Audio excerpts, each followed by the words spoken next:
কাছে যাওয়ার সুযোগ ছিল, ছবি তোলারও সুযোগ ছিল, তবু এক পাও এগোলেন না মোশাররফ করিম। 1995 সালে ঢাকায় এসেছিলেন কিংবদন্তি অভিনেতা দিলীপ কুমার। চারপাশে যখন সবাই তাকে ঘিরে ব্যস্ত, তখন দূর থেকেই দেখছিলেন মোশাররফ। কিন্তু কেন এমন সিদ্ধান্ত? বহু বছর পর সে কারণ জানিয়ে চমকে দিলেন জনপ্রিয় অভিনেতা। তিনি আর কেউ নন, বাংলাদেশের জনপ্রিয় অভিনেতা মোশাররফ করিম। দেশ বিদেশে অসংখ্য ভক্তের ভালোবাসায় সিক্ত এই অভিনেতা নিজেও একসময় ছিলেন খুব মুগ্ধ দর্শক, আর তার সেই মুগ্ধতার কেন্দ্রবিন্দুতে ছিলেন ভারতীয় চলচ্চিত্রের কিংবদন্তি অভিনেতা দিলীপ কুমার।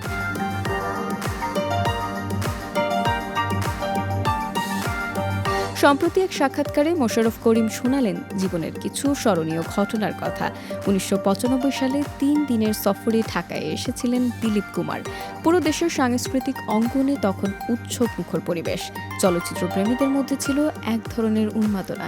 সবাই চাইছেন একবার অন্তত কাছ থেকে দেখতে এই কিংবদন্তিকে।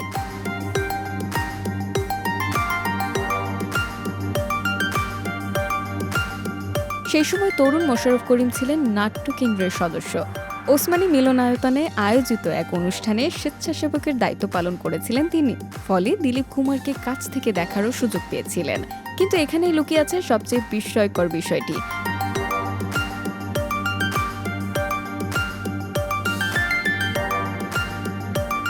অনেকেই তখন প্রিয় অভিনেতার সঙ্গে ছবি তুলতে ব্যস্ত। কেউ কর্মর্দন করছেন, কেউ পরিচিত হওয়ার চেষ্টা করছেন, অথচ মোশাররফ করিম ইচ্ছা করেই দূরে দাঁড়িয়েছিলেন। সামনে যাওয়ার সুযোগ থাকলেও তিনি যাননি, ছবি তোলার সুযোগ থাকলেও তুলেননি। এর কারণ ব্যাখ্যা করতে গিয়ে তিনি বলেন, তিনি আসলে তার মুগ্ধতাকে ভাঙতে চাননি। দিলীপ কুমারকে তিনি শুধু একজন মানুষ হিসেবে নয়, একজন অসাধারণ শিল্পী হিসেবে হৃদয়ে ধারণ করতে চেয়েছিলেন। তার অভিনয়ের জাদু, পর্দার ব্যক্তিত্ব এবং শিল্প সত্তার মধ্যেই থাকতে চেয়েছিলেন। মোশাররফ করিমের ভাষায় তিনি তার মোহ ভাঙতে চাননি। বাস্তবের মানুষকে খুব কাছ থেকে দেখে সেই কল্পনার জগৎ নষ্ট হয়ে যায়, সেটি তিনি চাননি। তাই দূর থেকেই দেখেছেন, কিন্তু নিজের মুগ্ধতার জায়গাটুকু অক্ষুণ্ণ রেখেছেন। আরও মজার বিষয় হলো, নিজের ভক্তদের ব্যাপারেও একই অনুভূতির কথা বলেছেন তিনি। যদি তিনি নিজেই মোশাররফ করিমের ভক্ত হতেন, তাহলে হয়তো তার কাজগুলোই দেখতেন। অভিনয়ের মুগ্ধতার মধ্যেই থাকতেন, খুব বেশি কাছে যাওয়ার চেষ্টা করতেন না।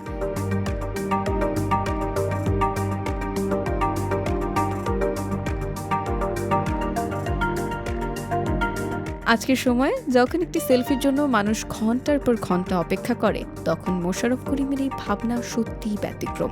হয়তো এ কারণেই একজন শিল্পীকে তিনি শুধু মানুষ হিসেবে নয়, শিল্পের মধ্যেই খুঁজে পেতে চেয়েছেন। আর সেই কারণেই হয়তো জীবনের অন্যতম বড় সুযোগ সামনে এসেও তিনি ক্যামেরা তুলেননি, দূরে দাঁড়িয়ে দেখেছিলেন তার স্বপ্নের মানুষকে। আর সেই স্মৃতিটাই হয়ে আছে তার কাছে সবচেয়ে মূল্যবান ছবি।